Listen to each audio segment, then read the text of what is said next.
Yeah, I think this is an interesting topic and something which to me pertains to the energy security in India, and therefore it's highly timely that somebody like Greenpeace organized this. See, for us, we are so woefully short of energy that we are in a catch-up mode as compared to any other economy in the world, right? So we are not in either or, we are an and model.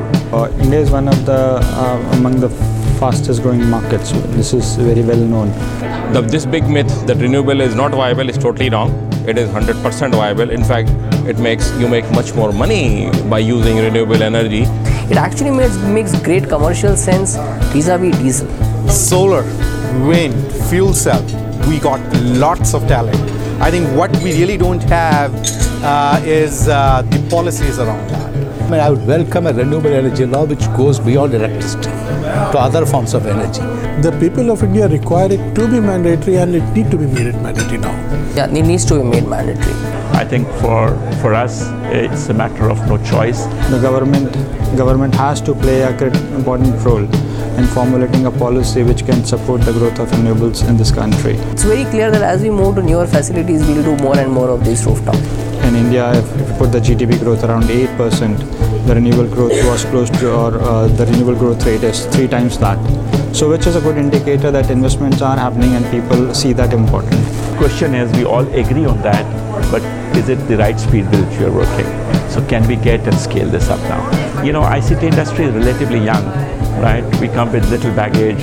I think there is willingness to change and adopt.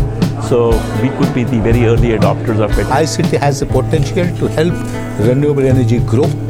But it's really about creating standards, monitoring them, ensuring that there is action that is taken, there are reviews. So it's a whole cycle that ICT makes it happen.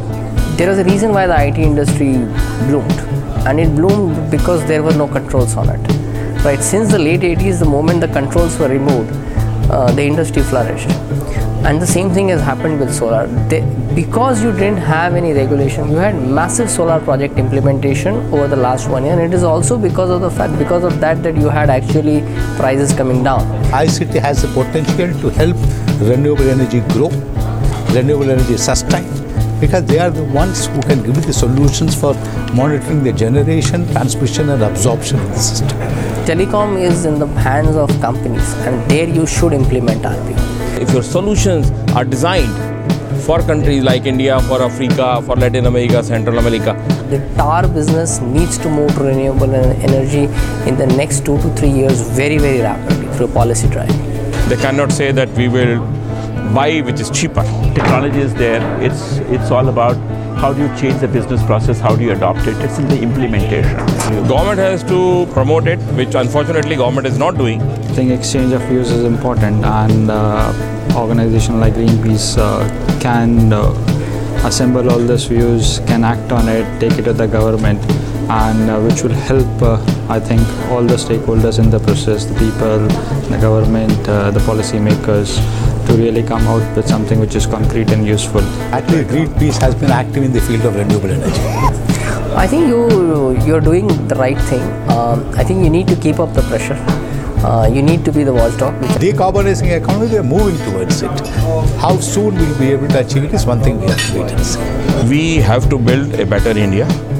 I think you have been doing a great job and should continue doing that. Right, I think our generations ahead will not excuse us for many things that we didn't do in the past. But this one, right, is not very far. It's happening today. We are seeing the impact of the climate change in our daily lives.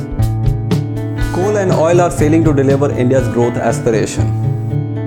We need to set an ambitious target of renewable energy to power an inclusive growth aspiration. And to achieve this, we need a political will to deliver. But more importantly, we need the corporate leadership to stand up and make their voice heard in favor of millions who want a prosperous but sustainable future.